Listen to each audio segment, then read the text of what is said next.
नमस्कार दोस्तों, मैं सचिन कुमार एक बार फिर से सफलता के मंत्र के साथ आज इसे नई कड़ी से एक और शुरू करेंगे। एक दोहा काफ़ी पुराने समय से प्रचलित है और काफ़ी पसंद भी किया जाता है, काफ़ी सच्चाई उसमें छिपी हुई है।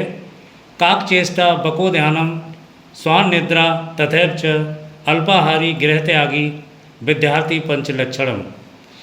एक अच्छा विद्यार्थी बनने के लिए ये 5 लक्षण होना काफ़ी ज़रूरी है। कौवे जैसी चतुराई होनी चाहिए हमारे पास। एक विद्यार्थी जीवन में सबसे ज़्यादा ज़रूरी है कौवे जैसी चतुराई, चालाकी। बको ध्यानम, बगुले जैसा ध्यान होना चाहिए। बगुला अपना पूरा ध्यान अपने लक्ष्य पर लगा कर रखता है, वो अपने लक्ष्य से कभी भटकता नहीं है और इसीलिए वो अपना जो भी शिकार है बड़ा आसानी से कर लेता है। स्वान निद्रा, स्वान जिसे हम डॉग कुत्ते के नाम से जानते हैं, तो स्वान निद्रा कुत्ते जैसी नींद होनी चाहिए। आप लोगों ने देखा होगा कुत्ते को कभी आपने सोते ही नहीं देखा होगा, सो भी रहा होगा तो वो जाग रहा होगा। जरा सा आप निकलते हुए जाएंगे कुत्ता तुरंत उठ जाएगा। ऐसी नींद होनी चाहिए, यही पता ना चले कि कब सोए कब जागे। इतना हमें अलर्ट होकर एकदम सचेत होकर हमें सोना चाहिए। तीसरा अगला है इसमें अल्पाहारी। अल्पाहारी होना चाहिए, विद्यार्थी को कम खाने वाला होना चाहिए। ऐसा नहीं है कि खूब पेट भर के दम लगा के खा लिया, सीधी सी बात है, फिर नींद तो आएगी, पढ़ाई कहाँ से होगी। विद्यार्थी के गुण में ये शामिल है कि विद्यार्थी को अल्पाहारी होना चाहिए, कम खाने वाला होना चाहिए। गृह त्यागी, गृह का त्याग करने वाला। घर में जो भी परेशानी समस्याएं होती हैं, उलझनें होती हैं, उन सब से विद्यार्थी को दूर रहना चाहिए।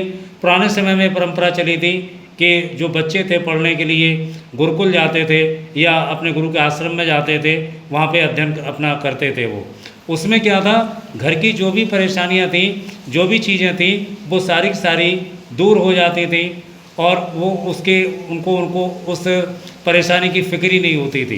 तो गृह त्यागी भी होना चाहिए। तो ये 5 लक्षण विद्यार्थी के जीवन में होना काफ़ी ज़रूरी है। कौवे जैसी चालाकी होनी चाहिए, बगुले जैसा ध्यान रखना चाहिए उसे, स्वान निद्रा हो, कुत्ते जैसी उसकी नींद होनी चाहिए, अल्पाहारी होना चाहिए उसे और गृह त्यागी होना चाहिए। अल्पाहारी पे एक बात और याद आती है मुझे कि ज़िंदगी में 2 तरीके के लोग होते हैं, एक तो जीने के लिए खाते हैं और दूसरे खाने के लिए जीते हैं। तो ऐसे लोग, आप विद्यार्थी को जीने के लिए खाना चाहिए, सिर्फ जीने के लिए खाना चाहिए, तब विद्यार्थी जो जीवन है वो सफल हो पाएगा। ऐसा नहीं है कि हम खाने के लिए जी रहे हैं, सुबह खाया शाम खाया दोपहर खाया, खा ही रहे हैं, नहीं, अल्पाहारी होना चाहिए। ये सारे गुण जब हमारे अंदर होंगे तभी जाके हम एक अच्छे विद्यार्थी बन सकते हैं।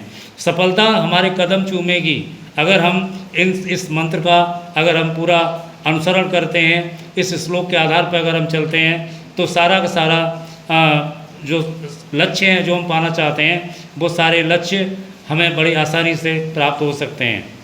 तो आप इसका फॉलो कीजिए। जितने भी बच्चे मेरी बात को सुन रहे हैं, तो आप इस बात का फॉलो करें कि आप पूरी तरीके से अल्पाहारी बनेंगे, आप पूरी तरीके से अब चतुर एक व्यक्ति बनेंगे। आप अपने जो आपका लक्ष्य है उस पर ही आप पूरी तरीके से फोकस रहेंगे और आप गृह त्यागी, घर की जो छोटी मोटी परेशानियां हैं उनसे बिल्कुल ही आप दूर रहेंगे। तो अगर ये सब करते हैं तो नो डाउट सफलता आपके कदम चूमेगी। मेरी बात अच्छी लगी हो तो मेरे चैनल को लाइक करें, सब्सक्राइब करें, जिससे कि मैं बहुत जल्दी बोर्ड पे अपनी जो क्लासेज हैं वो शुरू कर सकूं। आज आपको बता दूं कि बोर्ड पे इंग्लिश ग्रामर की लाइव क्लासेस और रिकॉर्डेड क्लासेस दोनों मिलेंगी फ्री ऑफ कॉस्ट, जिसका कोई भी चार्ज नहीं होगा। और ग्रामर जो है बिल्कुल ज़मीनी स्तर से स्टार्ट की जाएगी, बिल्कुल शुरू से लेकर एंड तक सारी चीज़ें आपको बताई जाएंगी। तो वो सब जानकारी लेने के लिए आप चैनल को लाइक करें और सब्सक्राइब करें, जिससे कि और बेल आइकन को भी दबाएं, जिससे कि जो नोटिफिकेशन है आपके पास समय रहते पहुंच सके और आप फ्री जो मेरा क्लास जो चलेगी इंग्लिश ग्रामर की, वो आप उसका पूरा फ़ायदा उठा सकें। जो आप सैकड़ों हज़ार रुपये खर्च करके जो आप ग्रामर वो भी नहीं सीख पाते हैं, यहाँ पे मैं पूरी कोशिश करूँगा कि आप इंग्लिश ग्रामर में अपना जो भी आपके अंदर कमियां हैं, जो भी चीज़ आप नहीं समझ पा रहे हो, उनको बेहतर से और बेहतर तरीके से आप समझ सको। बात अच्छी लगी तो चैनल को लाइक और सब्सक्राइब करें। बहुत बहुत धन्यवाद। जय हिंद।